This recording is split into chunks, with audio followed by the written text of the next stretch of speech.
mas tem uma paixão, né? É complicado Star Wars. Aqui vai ser até minha terapia, se duvidar. Amor e ódio. Olá, bem-vindo a mais um Prosa Cinéfila, sou Amanda Wade, e hoje a gente vai falar um pouquinho sobre cultura geek, nerd, pop, que de alguma maneira a gente vai falar também um pouquinho sobre isso com o convidado, que virou tudo a mesma coisa, apesar de ter sua diferença de origem, né, digamos assim. Eu tô aqui com o Guilherme Tourinho, né, jornalista, escritor, professor também agora, né? Tudo um pouco, de né? Tudo um pouco, né? Tudo. Música, literatura, cinema, geek, nerd. Pronto, a cultura em geral. Sim. Bem-vindo, Guilherme, tudo bom? Eu que agradeço o convite, né? Eu sempre brincava que você era minha mestra, eu sou seu padawan.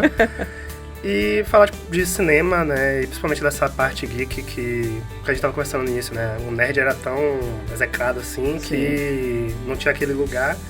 E agora virou tudo pop e agora é legal falar sobre isso, assim. E aqui, que é um podcast que eu fiz o meu dever de casa, ouvi alguns episódios e aqui a gente aprende bastante, então muito lisonjeado de poder participar. Ah, que bom, fico feliz também. E assim, como eu disse, puxei a partir do dia 25 de maio, né, que é considerado o dia... Antes era considerado o dia do orgulho nerd, agora é chamado de dia do orgulho geek.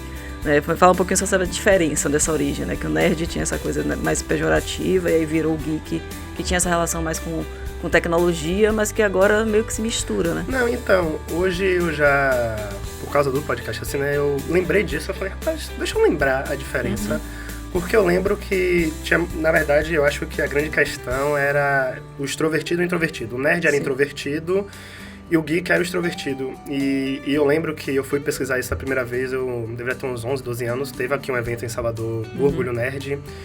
E aí minha mãe falava que eu não era nerd, então não iria pro evento, né? Até porque, pra geração de minha mãe, o nerd é aquilo. É o esquisitão, é o que ficava recluso.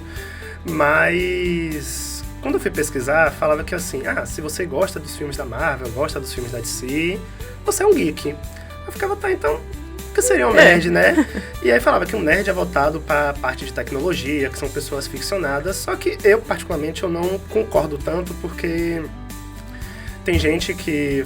Por exemplo, uma febre do sucesso agora, Vale Tudo. Tem gente que é ficcionada em novela e não tem por que eu não considerar aquela pessoa nerd de novela se ela conhece todos os autores, se ela acompanha todo esse universo, não só das novelas que estão na Globo, mas de outras emissoras. Então não tem por que eu não considerar aquela pessoa nerd, né?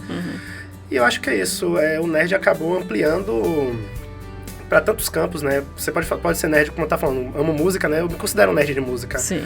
Então, são vários quesitos nesse... É aquele que ama e que mergulha naquele assunto. Isso, eu acho que, na verdade, a grande questão mesmo é o extrovertido, né? Porque o geek tende a ser mais extrovertido e o nerd mais introvertido. Mas, como eu comentei mais cedo em off com a senhora, com você, é que...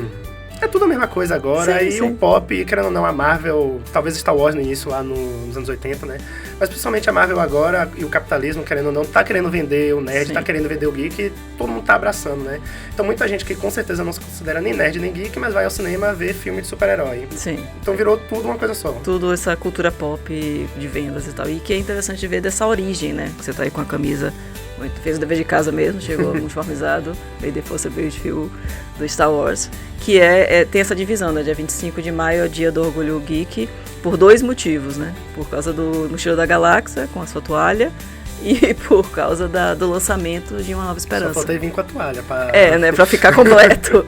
Né? Você gosta mais de qual? Você entrou por qual versão, né? Star Wars ou pela toalha? Não, Star Wars. Quando a toalha eu já era um pouco mais velho. Talvez eu acho que eu comecei a ver Star Wars com 8, 7 anos. E não foi com os filmes, foi com uma animação que tinha na Cartoon Network e agora tem no Disney Plus completo. Confesso que eu não terminei. Eu tomei alguns spoilers e tal, mas eu não terminei. Mas eu lembro que aquela fase Guerra dos Clones, aí depois Vingança do Sith, foi o que me fez apaixonar por Star Wars. E aí depois de um pouco mais velho, eu comecei a ler o livro do guia. E agora tô relendo, né? E achando assim, muito divertido. Tô gostando mais até.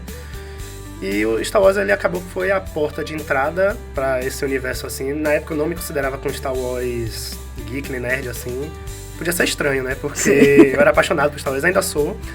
Mas Star Wars nunca foi... Até estranho falar isso, até polêmico, né? Star Wars nunca foi popular. Mas na minha geração, pelo menos na minha região com meus amigos, Star Wars nunca foi aquilo que prendia os meus amigos como me prendia. E aí depois vem aquela fase Marvel, né? Que e eu ficava, tá, talvez eu seja nerd, porque eu realmente eu gosto dos quadrinhos, eu gosto dos jogos, eu gosto dos super-heróis e gosto desse universo. E aí depois comecei a assistir The Big Bang Theory, eu falei, tá, eu acho que eu sou esquisito com esses 4 aí, por jogos também. Tá. Então, sei lá, foi a minha porta de entrada, foi Star Wars. Porque Star Wars também foi um pouco a porta de entrada para esse universo, né, se a gente pensar.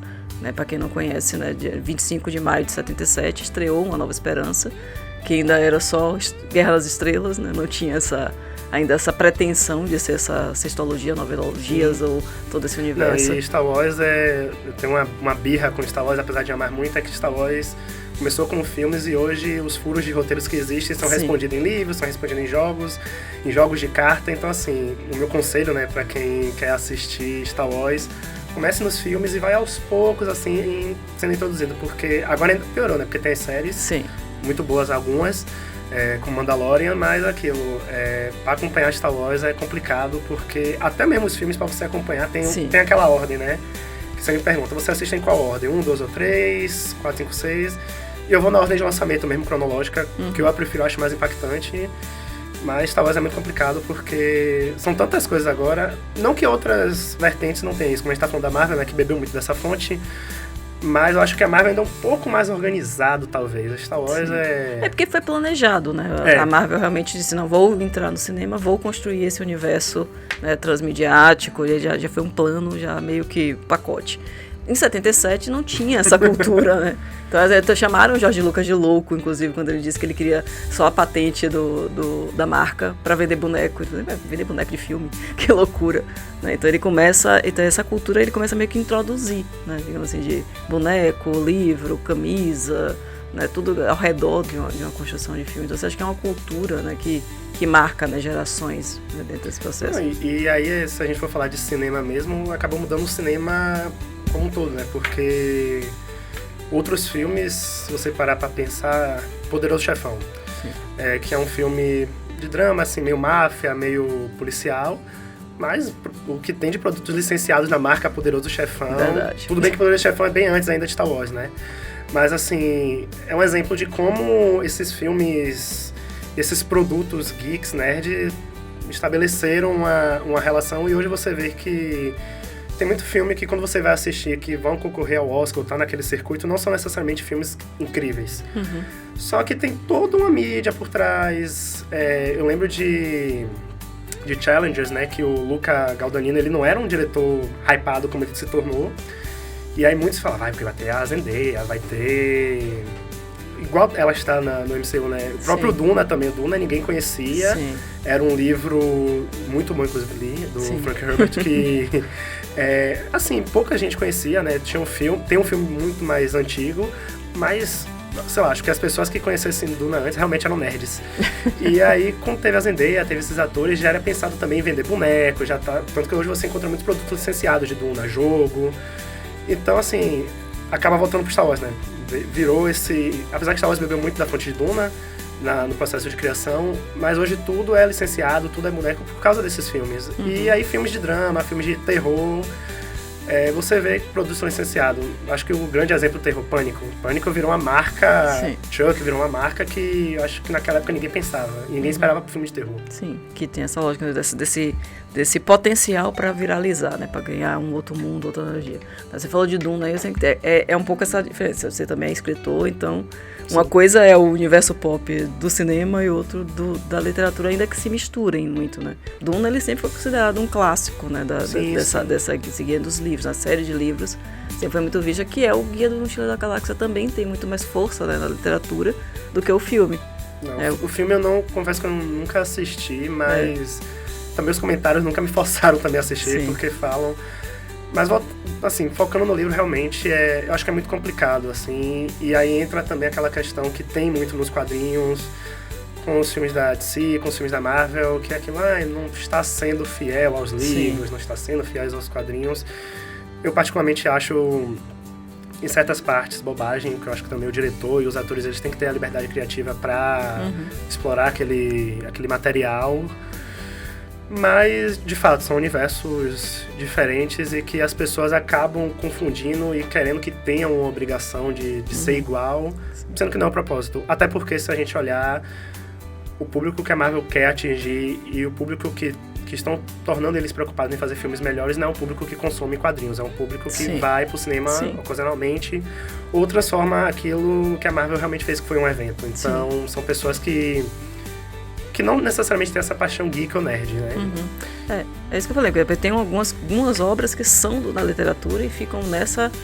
Outras conseguem fazer essa mescla, como você tá falando da Marvel, agora tem públicos distintos, e como Duna tá fazendo agora com os novos filmes. Porque o David Lynch também é uma coisa à parte, né? Pra quem não... Foi uma coisa que ele mesmo não queria fazer, né? Ele foi meio que uma... Acho que até pra quem gosta de cinema, ele é algo à parte, assim, pra você entrar e falar, sou apaixonado por cinema. É uma coisa... E ele não queria, né? Eu vou fazer aqui pra cumprir, mas porque eu quero fazer meus outros filmes, né? Então, foi meio que um acordo com o estúdio. Mas é uma construção que vem agora, enquanto a Marvel... E é outro que lembra agora dentro desse pop, é o Harry Potter, né? Harry Potter, ele teve uma série de filmes de grande sucesso depois do livro, e agora tá vindo a série. O que você acha disso, né? Confesso que eu não sou o maior grande de Harry Potter. Eu vi até que ontem saiu... o elenco novo. O elenco mirim, assim. E Harry Potter eu acho que é algo muito complexo por um motivo também que entra o extra livro, o extra filme, né? Que a autora, toda aquela... Eu não falo nem que é polêmica porque ela tá errada, mas... Assim... A única coisa que eu posso falar de verdade de Harry Potter é que eu fico um pouco preocupado. Não enquanto fã, nem enquanto pessoa que vai assistir, mas é que a gente vai entrar em outra questão, que é a parte dos remakes, né? Sim. Que a gente começa a falar, será que não temos mais a criatividade para lançar novos materiais? Essa é a parte que me preocupa mais, porque o próprio Vingadores agora já vai recorrer ao Robert Downey Jr. de novo. Sim. E não é possível que não tenha atores tão bons para serem elencados. Não é possível que não tenha outras obras para serem trabalhadas. Tudo bem que não é no espectro geek nem nerd, mas Psicopata Americano vai ter outro remake. Então, assim, eu quanto fã, acho que eu ficaria feliz de ter um novo material. Posso dar o exemplo do próprio Star Wars, né? Quando tem material novo, assim... Que eu vejo muitas críticas, material reciclado. A própria trilogia mais nova agora foi muito isso, né? Tá aparecendo os 3 primeiros filmes do início. Agora com a mulher, né? Agora com a mulher. E aí que piorou as críticas, né? A galera bateu muito mais. O próprio Caça-Fantasmas, por exemplo. Sim. Mas, enquanto fã, eu ficaria feliz, assim. Minha preocupação mesmo é mais na questão de... será que precisava realmente? Será que era necessário? Eu li o Harry Potter, só o primeiro livro. É um livro fantástico. Falando da parte do escritor, é realmente um universo, assim, muito rico. Mas enquanto eu fui, minha única preocupação é essa, assim. E eu acho legal os eventos. Eu sei que tem muito um debate também, né? De, qual a idade certa pra você ser nerd? Qual a idade certa pra você ser geek? Qual a idade certa pra você ainda estar consumindo esse material? E... Desculpa termo, eu acho babaquice, assim, entrar nesse... tá muito velho, tá muito velha pra estar nesse universo, assim. Eu acho que o legal desse Dia do Orgulho, né? Porque por mais que a gente esteja aqui falando, é pop, né? Mesmo sendo pop, eu não vou querer que mude o nome para Dia do Orgulho Pop. Dia do Orgulho Pop. Não ia querer isso, porque eu acho que, querendo ou não, para as novas pessoas que estão tentando conhecer, por mais que filmes antigos, assim, a pessoa veja o nerd como louco ou como esquisito, né? Eu acho que é necessário também que eram aquelas pessoas que elas eram deixadas de lado. E eu acho que isso também é interessante em alguns filmes, não só como Star Wars, X-Men, que temos muito... são filmes de resistência, por mais que ainda tenha gente que bata na tecla que não vamos misturar política com filmes, mas são filmes de resistência e principalmente para aquele público, assim, né? E o próprio Harry Potter tem um pouco disso também, dessa resistência, principalmente pros fãs, né? A fase agora tá conturbada, porque a cada publicação da J.K. Rowling Piora, né? E o sentimento de, gostei daquilo, só que confesso que já fui muito aquela pessoa, não devemos separar a obra do autor e tal. Eu já vejo que é algo muito difícil, assim, muito sensível para conseguir separar, mas também é muito difícil querer unir e jogar no mesmo time. Sim. Mas, em resumo, né, eu acho que se você é fã, você não pode perder esse amor, essa paixão por causa de idade, porque vamos ficar caretas muito rápido. E é isso, né? Eu acho que é o que motiva a gente. E que Star Wars tem muito isso, né? Dessas gerações, né? Tem o pai, tem o filho, tem o avô. Você vê quando tem aqueles eventos, né, que o Conselho de Jedi fazia. próprio Conselho Jedi, né, era formado com várias gerações diversas. E eu lembro que era meu sonho participar das madrugadas, né? Só que eu era muito jovem, minha mãe não ia deixar nunca, mas de cosplay e tal, mas é porque é difícil explicar pra quem não acompanha tanto, né? Mas é uma sensação de pertencimento, assim. E são pessoas que você acaba fazendo amizade, né? Não só no Star Wars, né? Porque o Star Wars, a Marvel, a DC foram portas de entrada pra hoje eu gostar de cinema. Hoje será o próximo que eu ia puxar aí. Mas continue. Não, e aí eu tô devendo um pouco com a Marvel, né? Tudo bem que a Marvel, como você tinha comentado mais cedo, tá ladeira abaixo. Mas eu tô em falta de ir pro cinema com a Marvel, mas a Marvel criou um evento de todo mês eu ir ao cinema e toda aquela... o ritual praticamente, Sim. né? De ir ao cinema, comprar pipoca. Às vezes a pipoca é mais barata, né? Porque pipoca do cinema... A única pipoca do cinema, assim, que eu fazia a questão de pagar mais caro, do combo bonitinho, era de Star Wars. Mas, assim, era um ritual e você vai criando um afinco, vai criando uma curiosidade de, pô, deixa eu ver mais sobre como é um processo de criação, deixa eu ver mais como é a vida desses atores. Até mesmo, por mais que os filmes geek, ele tirando o Senhor dos Anéis, né? Mas eles tendem a ser esnobados no Oscar. Sim. Você cria aquela curiosidade de ir assistir as premiações. E aí você vê aqueles filmes assim, aquele diretor é mais premiado, foi premiado em Cannes. O que é Cannes? Aí você vai, né, ramificando e tal. Então, assim, é uma sensação de pertencimento. Eu entendo também as pessoas que não entendem, que acham loucura, mas na mesma coisa, de novo dando um exemplo de música, na mesma vez que eu dou exemplo, assim, de pessoas que são fãs de diva pop, né, também existe gente que é fã de time de futebol e que faz loucuras por time de futebol, então eu acho muito natural, muito saudável também fazer loucuras por divas pop e fazer loucuras também por esses filmes, né? Como gente que acha um absurdo comprar action figure e botar, tal, gastar milhões, mas, sei lá, a sensação de pertencimento e no fim das contas, se te faz feliz, pelo menos pra mim, é o que importa. É o que importa. E acho que voltam destrinchando um pouco mais essa porta de entrada do geek, do nerd para o cinéfilo, né? Porque é uma coisa assim... Eu lembro muito que o André Setaro, que era um crítico aqui da Bahia, falava: você pode ver o filme a vida inteira e não ser um cinéfilo. Porque o cinéfilo é um pouco esse nerd do cinema, né? Que ele vai realmente querer entender aquela arte, estudar aquela arte, entender os diretores. Eu conheço gente que não quer ser. Tudo bem que agora também a fase da cinefilia, principalmente a brasileira, é tão complexa e confusa. Mas eu conheço muita gente que não sou cinéfilo, não quero ser chamado de cinéfilo. Como se fosse uma coisa ruim, né? Em partes, realmente, quando você olha os exemplos, é uma coisa ruim. Mas, assim, aquilo que eu dei o exemplo da novela, né? Pô, como é que... Você que é aficionada por cinema, aficionada por produção, por roteiro, como é que eu posso falar que a Amanda é nerd de cinema? Como é que eu vou falar que não só porque não é algo voltado a quadrinho, a super-herói, sabe? Mas é isso, quando você puxa uma coisa, você começa a gostar, né? Como você disse, gosto do filme, vou entender o filme, vou entender quem é o diretor, vou começar a entender essas diferenças, né? De quem produz esse ou aquele, e isso vai te levando a gostar de cinema como um todo. E quando você vai ver, você tá vendo filme de arte. Sim, né? sim. E talvez eu acho que Star Wars é um bom exemplo, porque os 6 primeiros filmes com George Lucas, aí tem aquela... Que aí pra mim aqui começa a grande confusão com Star Wars, né? Que tem aquela ruptura de diretores, de Abrams. E aí você fica, tá... O quão importante é o George Lucas pro Star Wars? Tudo bem que ele é o criador, tá? Mas por que a direção dele faz essa diferença?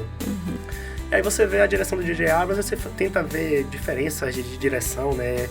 Não só nas questões muito técnicas também, mas até em ritmo, assim, de construção de narrativa. E aí você vai entrando nesse mundo. Eu acho que acaba sendo impossível quem gosta muito desses filmes, assim. O que eu falo gostar muito, naquela pessoa que gosta muito de ir ao cinema ver esses filmes, assim. Gostar muito, ser ficcionado. Acaba não entrando nesse mundo de... Até porque, sei lá, eu dei o exemplo de Star Wars, eu já acho que a Marvel não é um bom exemplo, principalmente, acho que talvez entre minha raiva, assim, né, que os russos lá são obrigados com o Scorsese e eu vim nessa vida pra adorar o Scorsese. Mas aí quando você tenta ver a vida do George Lucas, você tenta ver as inspirações dele, são todos diretores mais clássicos de filmes de arte, aí você quer ver, pelo menos eu sou uma pessoa assim, né, que os meus ídolos eu tento ver o que eles consomem pra ver se eu vou gostar e tentar consumir, tentar entender por que eles acham aquilo genial. E você vê as referências do George Lucas. Você vê as amizades dele. Spielberg, o próprio Scorsese, o Coppola. Não tem como você não querer entrar nesse mundo, assim. Talvez o ruim é que você vai acabar muito restrito ao mundo de Hollywood e Estados Unidos. Mas tem um pouco Kurosawa também, os samurais, né, tudo aquilo. Então, assim, né, o que é o ideal é você também tentar expandir, né, esse mundo cinéfilo, assim, e criar sua própria cinefilia. Se você é apaixonado por filme de herói... ok, não é um problema, assim, você ter essa cinefilia, assim, né? Mas o que eu acho interessante nesses filmes é que você acaba criando mesmo essa vontade, né? De, sei lá, se apaixonar pelo cinema. O próprio Spielberg, ele sofreu muito essa coisa desse selo pop, né?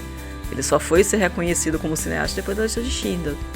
Não, e é muito engraçado, porque eu sempre uso o Spielberg como exemplo, assim, que é um diretor que ele foi em muitos gêneros, e ao mesmo tempo, talvez o Kubrick, só que a diferença dele pro Kubrick, pra mim, além da qualidade dos filmes, mas é porque o Kubrick, por mais que agora ele tenha virado um nome pop cult, né, mas acho que em vida ele não era aquela pessoa tão elogiada, assim, né, todo mundo que amava o Kubrick. Não tô dizendo também é todo mundo que ama o Spielberg, mas assim, o Spielberg é muito mais fácil de ser aceitado por justamente fazer esses filmes mainstream, né, blockbusters. Sim. Que eu acho que aí, não sei nem se você ia tocar nesse assunto, mas eu acho que é o grande problema, né, dos filmes geeks, nerd, porque tem a crítica, e aí tá naquela coisa, é blockbuster, não tem como blockbuster ser imperfeito, né, generalizando aqui. E aí tem aquela coisa do fã não aceita a crítica, e aí vira uma bola de neve. Falar mal de um filme da Marvel de uma época era virar não, pessoa não grata na internet, né? Não, e ainda é, né? Porque se você entrar na internet na vida pra fazer uma crítica, você vai ter muito mais propriedade pra falar isso do que eu, né? Mas agora tava surgindo um papo mesmo assim, temos que separar filmes bons dos filmes de entretenimento e tal, que eu concordo em partes, mas é isso, é uma loucura. Eu acho que o grande problema de você ser um fã é você também saber respeitar, né? E que no fim é o que esses filmes querem, né? Sim. Pregar. Quem assiste um X-Men não pode dizer que um X-Men da vida não vai propagar o respeito, a empatia, né? Aos diferentes, né? Os é isso, né? O próprio... Igual a gente tá falando da J.K. Rowling, né? Não dá pra falar que tudo que ela fala está certo, tal. Não dá pra ser assim. Como não dá também pra ser um fã ignorante de Star Wars, X-Men, um fã reacionário, né? Então eu acho que o grande problema do nerd e do geek, talvez a grande polêmica, é também saber respeitar os lados contrários, né? Sim. Que é a grande pergunta como fazer isso, e que a resposta não vai ser 42, porque não dá pra ser algo Você exato. Você não sabe, não vai nunca achar essa pergunta. É complicado, é porque aquilo, vai viver com diferenças, e viver com diferenças com o ser humano é muito complexo, né? Então, só apreciando os filmes mesmo. E só pra quem não entendeu a piadinha do 42, né? Porque no Guia do Mochileiro tem um momento que eles vão perguntar uma inteligência artificial, né? Uma máquina do universo. Qual é só que assim, a resposta pra tudo do universo, né? E se você perguntar no Google, é verdade, se você perguntar no Google, ele aparece uma calculadorazinha, tem lá, 42, então... Que também, se você pegar o próprio guia do mochileiro, realmente é um guia, assim, é um guia de fato, né? E serve pra muitas coisas na vida. Eu acho que por isso o sucesso do livro também, porque dá pra utilizar em vários aspectos. Como o da capa, né? Não entrar em pânico. Eu acho que... Aquilo é muito difícil, mas tentar não entrar em pânico. Então, se você é um fã e... Aí falando mais da parte assim, né, de pessoa que gosta de escrever crítica, que gosta de analisar filme, não necessariamente é um ataque pessoal, não entre em pânico. Nós estamos tentando dialogar sobre o filme, que querendo ou não, volta de novo aquele centro do geek, do nerd, é tudo paixão por algo, né? Só querendo dialogar. E assim como o cinema, né, nós dois somos meio que a prova disso, que criamos uma amizade por causa do cinema, os filmes e a crítica e tudo, no fim gera uma amizade, um contato, né, que acaba sendo legal. Então, a máxima do Dia do Orgulho, além de a gente parar pra pensar, né, de como... Porque, não sei se essa geração mais nova tem essa noção, mas eu com o tempo achava muito idiotice, assim. De fato, sempre foi idiotice, mas assim, loucura, assim, existiu isso, assim, o nerd era assim, porque hoje eu conheço pessoas que são nerd, mas não necessariamente são daquilo que os filmes propõem, né? Não é o que o Peter Parker sempre soou, sabe? O nerd recluso e tal. E eu acho muito louco, assim, parece até cômico, parece até que é uma sátira. Em algum ponto mas... eu falo tanto que eu vou perdendo o fio da meada. Mas, assim, em resumo, o nerd... Hoje a gente não tem mais essa distinção do esquisito. E, assim, se você quiser se auto-intitular nerd... É que isso que é próprios filmes vão fazer. O Peter, né, ele disse, é uma sátira, mas ao mesmo tempo é uma vingança, né? Tipo, o nerd que você odiava virou o grande super-herói. Não, e tanto que o Homem-Aranha mais novo, a trilogia mais nova, né? Acho que é Flash, né? O cara que meio que persegue o Peter. Inclusive eu esqueci até o ator, eu gosto muito dele, que sempre tá nos filmes do Wes Anderson, e a galera tava criticando muito, não, a atuação é porque a galera não tá ligando pra esses aspectos técnicos, mas porque o Flash, porque de fato, os 2 primeiros Homem-Aranhas, o Flash é um cara assim, né, mais malhado, sim, mais popular, sim. E já esse não, é um cara que assim, não é o padrão estético que todo mundo espera de um cara popular da escola, é um cara que só tunasa a vida mesmo do Peter Parker, sim. Aqui não tem problema algum, né? Mas as pessoas, ele não é o padrão e tal, e... Sabe, Sim, não tem mais aquele padrão do popular da escola e do sim, nerd, e né? que eu acho que até isso é legal, né? Porque se a gente pega os 3 Peter Parkers, né? Por mais que eles sejam nerds, né? Mas é até engraçado que na internet agora... O Tobey Maguire nem tanto que ele tá um pouco mais velho já, né? Mas o Tom Holland e o Andrew Garfield... Eles são um namoradinho da internet que contrasta totalmente com o que a gente espera de um nerd, assim, né? Eu acho que o próprio Andrew Garfield no filme Sim, se você assistindo... É muito mais descolado. É muito mais descolado. O próprio Tom Holland é muito mais descolado. E que isso é legal também, né? Trazer essa imagem que dá pra ser um nerd descolado, um geek descolado, que hoje, por muito tempo ficou em falta e hoje, assim, aos poucos... tá suprindo, e aqui é o nosso medo, né, que também regrida, né, das pessoas acabarem criando de novo o nerd como chacota, né, daquela gíria pejorativa americana. Sim. E aí você teria como dizer qual é o seu filme preferido dentro desse universo? Nossa senhora, você agora... Pegou, né? É sempre difícil. Até Star Wars é difícil falar, porque assim... No ponto de vista artístico, eu amo o Império Contra-Ataca, eu acho que acaba sendo o favorito de muita gente. A maioria dos críticos, né? Por exemplo, meu, inclusive. Eu ia perguntar isso agora, eu já ia jogar a pergunta. Só que eu teve agora, né, dos 20 anos do Vingança do Sith no cinema e tudo, fui e, pô, é um filmaço, assim. E o final dele, né, que é aquela coisa da batalha do Obi-Wan, do Anakin, a ascensão do Darth Vader, não tem como você não gostar. Se arrepiar. Não tem como não se arrepiar. A cena que o Darth Vader tá sendo construído, né, a Padmé tá falecendo, aquilo ali é muito, como diz o meme dos Scorsese de cinema, né, e eu fico entre dúvidas entre esses, assim, mas, por exemplo, se você me perguntar, atualmente, qual é o filme, assim, qual é a franquia... Duna, pra mim, é algo... É porque Duna, ele consegue quebrar... Ser o exemplo pra quebrar aquilo, né? De, não dá pra ter um blockbuster de arte. Sim. Eu acho até que Duna é muito esnobado nessas premiações, assim, Oscar. Mas eu também entendo porque Duna, geralmente, é lançado muito antes do circuito. Lançado muito antes do que seria a propaganda pro Oscar. Ele teve até um destaquezinho diante desse cenário, né? Se você olha mesmo as questões técnicas, né? Mas, por exemplo, se você é uma pessoa que se diz cinéfila e quer ver blockbusters assim, nesse olhar mais técnico, eu sempre recomendo Duna, né? Mas tem muito filme, assim, de... E não só filme também, né? Muita série, muita animação. Por exemplo, Rick and Morty é uma animação que tem um público que eu não sei se vai se considerar nerd nem geek, né? Mas aquilo ali é geek, nerd total. E aí, pra mim, De Volta para o Futuro, né? Que pra mim é o Rick and Morty live action. É verdade. Não tem como não citar esses filmes, assim. E entra naquele ponto, né? Que eu tava falando dos fãs da Marvel criticarem. Tem filme que é pra ser entretenimento. De Volta para o Futuro é sensacional porque ele é entretenimento. Ele não é um filme de arte, ele não é um filme que vai prezar pela tecnicidade, mas é um filme que você vai se entreter. E é uma aula de direção, né? Você tem detalhes de direção que é impressionante. É isso, então assim, é tanto filme, né? Porque a pergunta é ingrata, desculpa, porque... Não, eu sei. Porque assim, seleciona só um, mas de Star Wars, assim, aí eu falo Duna, De Volta para o Futuro... Da Marvel eu gosto muito, e aí eu tô empolgado com Superman, né? Porque eu gosto do James Gunn, gosto dos filmes dos Guardiões da Galáxia. Acho também que é muito entretenimento. E o fator trilha sonora também acaba pegando. E infelizmente a DC, talvez Batman, né? Um dos mais recentes do Matt Reeves, gosto muito, muito, muito. E também eu acho que é outro filme que poderia a gente parar pra olhar com um olhar mais assim, será que é um filme de arte? Mas, assim, são vários filmes, mas Star Wars tá no meu coração. Maravilha. E aí, pegando ponto, assim, eu vi que você tirou foto com o Kleber Mendonça Filho e tava se achando um amigo pessoal. Amigo pessoal, né, do diretor vencedor de Cannes. Ele me segue no Twitter, então pra mim somos amigos. Com certeza, tem alguma coisa ali. Mas é principalmente nessa lógica do cinema brasileiro, né, fazendo uma ponte, assim, dessa que a gente tá conversando, porque o cinema brasileiro ainda é muito mal visto pelo grande público, né, as pessoas não amam o cinema brasileiro E o Kleber acabou virando esse pop dentro desse mundo.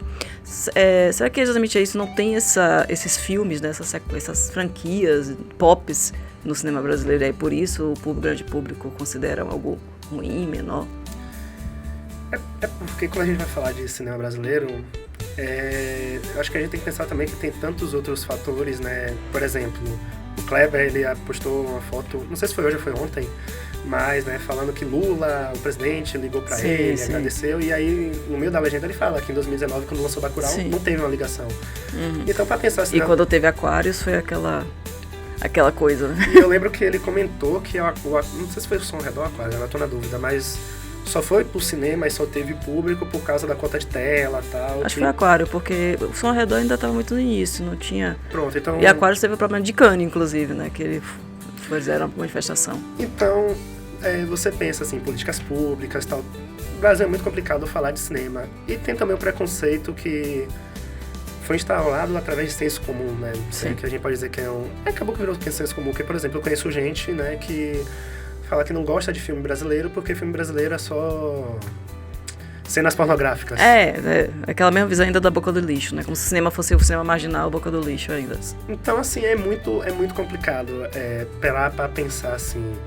Eu acho que talvez uma franquia, né? Pode ser considerada franquia que tá fazendo sucesso, é os filmes live action da Turma da Mônica. Sim. E é engraçado que dá pra fazer um paralelo assim até perfeitinho, né? São histórias em quadrinhos, estão ganhando vida, tem muitos fãs, ajudaram na alfabetização de milhões de brasileiros. Exato. Até como foi essas histórias em quadrinhos pro público americano, né? Assim, eu acho que potencial tem. Eu acho que, principalmente na última geração, né? Por exemplo, o Homem com H tá tendo sucesso. Jesuíta era uma geração de atores que dá pra fazer coisas maravilhosas. E tá vindo cada vez mais atores aí que eu acho incríveis.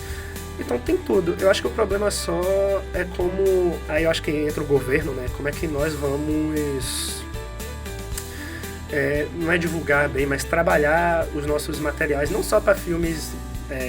franquias, assim, pensando no lado nerd geek, mas voltando àquilo do conceito de arte também, né? O Kleber é muito engraçado isso, porque o Kleber virou um cara pop. Não vou dizer da noite pro dia, porque teve muito caminho, né? Teve um caminho e eu acho que começou em Bacurau, talvez. É isso, é uma estética mais pop, né? Bacurau é uma... Sim. Tem toda uma construção de faroeste ali. E Bacurau já deve ter o quê? Uns 5, 6 anos, né? Sim. Assim, só pra falar que já tem um tempo, assim. E eu acho que tem outros diretores que... Não sei se o Walter Salles a gente já pode considerar um diretor pop, né? Mas depois de Ainda Estou Aqui... Então, assim, o que eu acho que o único problema é ter essa divulgação, ter aquele... por exemplo, no podcast, que eu acabei até esquecendo de falar nisso, que eu gravo um podcast de cinema, e eu lembro que quando a gente gravou um episódio de cinema brasileiro, antes do Oscar ainda, né, eu tava muito pessimista, né? Eu tava achando que minhas esperanças eram realmente filme internacional, só que eu tava muito pessimista porque eu falava, não vai dar. Assim, nem 3 indicações eu tava imaginando, mas não vai dar, tal. É por falta de qualidade? Não. Mas é porque não tem uma divulgação, não tem uma propaganda e não tem um investimento. Então por isso que eu acho difícil, assim. Mas se souberem vender, a gente sabe que lota. Isso aí não tem dúvida. Se filmes, se documentários muito mais... com todo respeito, assim, mais pobres de qualidade, sobre times de várzea, lota, porque... Mas aí é a paixão do cinema, ou do futebol, né? Mas assim, acho que dá pra explorar outras paixões, igual estão explorando o Turma da Mônica. Sim. Sei lá, o exemplo, o Ziraldo. O Ziraldo tem várias histórias, tem vários materiais, assim, que... Sei que já teve filmes, mas dá pra fazer um universo do Ziraldo que... com muita qualidade. E eu sei que vai lotar também, porque vai ter aquele apego afetivo, né? Eu acho que é só saber explorar melhor esse fator afeto. E quando explorar o fator afeto, vai acontecer o que aconteceu quando eu estou aqui, que muitas pessoas foram ver outros filmes brasileiros e muitas pessoas estão se importando, assim, né? Eu sei que, por exemplo, falar isso aqui é um pouco, igual eu falo no podcast, né? Que é um pouco complicado porque as pessoas que estão nos ouvindo são cinéfilas. Então, vá ao cinema... Vai pra bolha, né? Eu falo assim, vá ao cinema, apoie o cinema brasileiro, acaba que as pessoas já fazem isso, as pessoas que acabam consumindo o prosa, por exemplo. Mas é tentar mesmo incentivar outras pessoas a irem e não depender de de festivais ou de Oscar para ter aquela coisa, agora eu vou, tal. Claro que com o Oscar muitas pessoas foram vendo Estou Aqui. Sim. Mas é pensar que existe outra vida, né? E para chegar ao Oscar a gente precisa também desse público antes. Sim, exatamente. E o que eu acho que está acontecendo no cinema brasileiro agora, né? É o que aconteceu no cinema da Coreia, por exemplo, depois de Parasita, né? Sim. Que outros filmes a galera foi começar a pesquisar, a própria galera do Oscar começou a ter os olhos mais assim, tem um cinema bom acontecendo lá. E aqui tem cinema bom acontecendo, sei lá, desde que existe, né? Então, é isso, é fazer nossa parte. Dá pra listar, assim, dá pra pessoa ir no Google, inteligência artificial, pesquisar vários sagas que poderiam ser feitas aqui. Por exemplo, sei que teve a série, que eu não vou lembrar o nome da Netflix, mas daria pra ter filme sobre o folclore brasileiro. Sim, Cidade Invisível. Pronto, daria pra ter, sei lá, filmes independentes de cada personagem, do Curupira, Boto Cor-de-Rosa e tal, e seriam filmes magníficos, assim, né? Com Pro certeza. mesmo conceito. Então, assim, o Brasil tem muito material pra ser explorado. Inclusive da música, você fala, Ana Mulaeste agora vai fazer, teve polêmica também, Sim, mas sim. ela voltou atrás, soube contornar, Vi Gênesis agora Zeppelin, que vai ter o de Elza também com... Sim, com Thaís Araújo.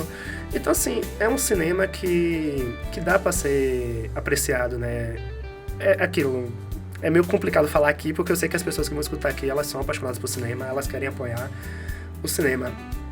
Mas, infelizmente, o grande público, ele é movido pelo senso comum, por pessoas que elas têm o interesse em ver o cinema brasileiro em uma derrocada, e aí vai entrar aquilo, porque é um cinema muito progressista, um cinema de mimimi, sabe, que é idiotice. Questões políticas, né? O que foi que aconteceu com Ainda Estou Aqui, o que aconteceu...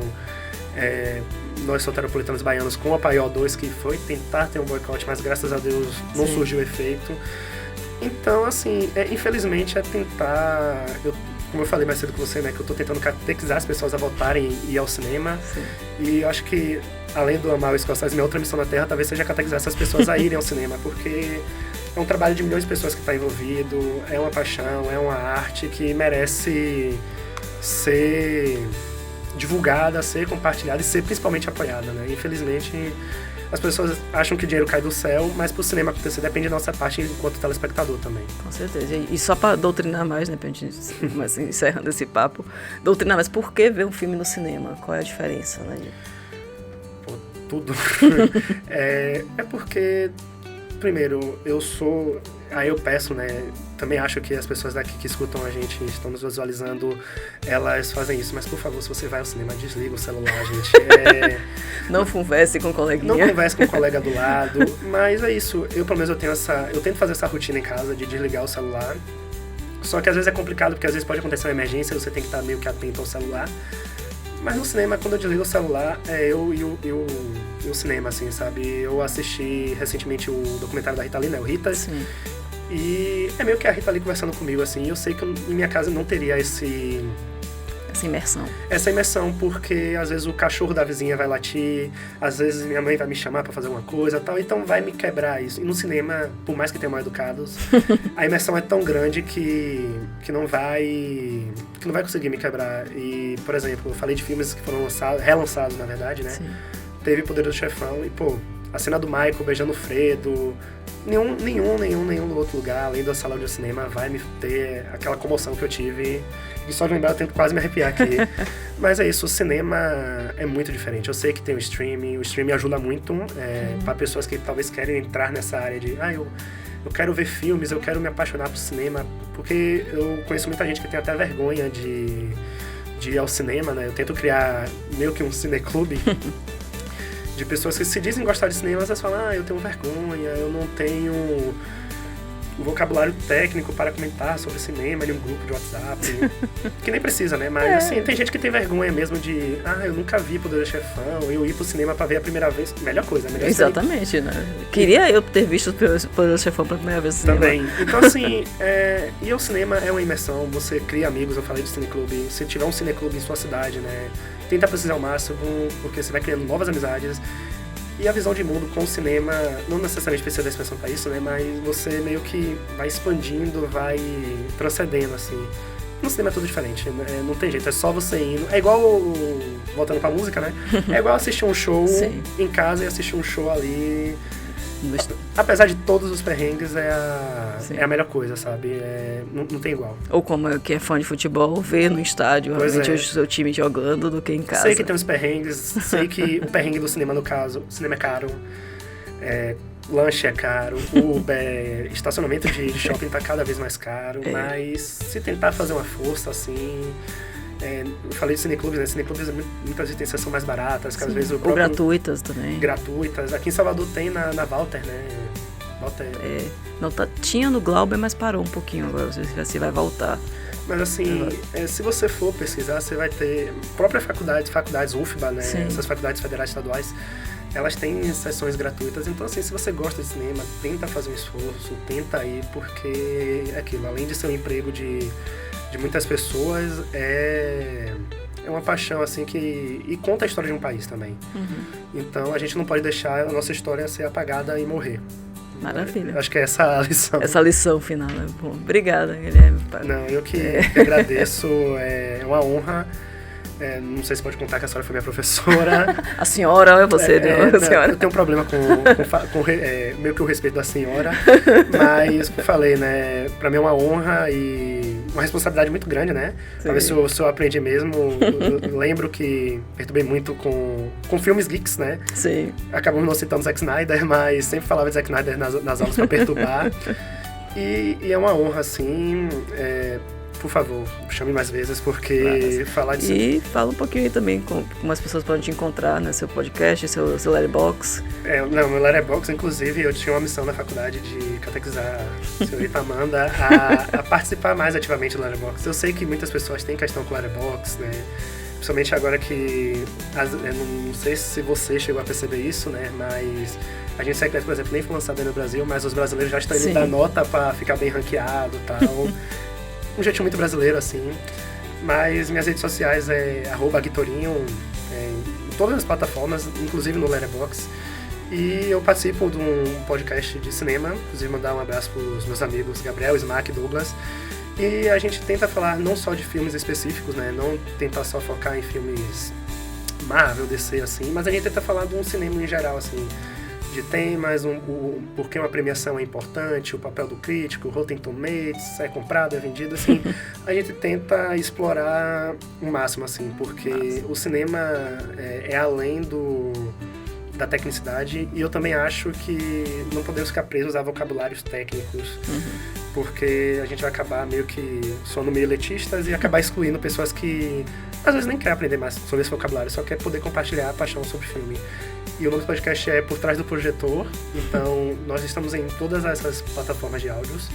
Então, se puder, escuta a gente, dá uns 5 estrelinhas lá no Spotify e nas outras plataformas pra gente ficar bem ranqueado na parte de entretenimento e cinema e pra gente continuar espalhando o nosso amor pelo cinema, que é o que move o nosso podcast, esse daqui, e a paixão de muitas pessoas. Maravilha. Então é isso, também não esquece também de assinar e seguir o Prosa Cinéfila. Por favor. E até a próxima.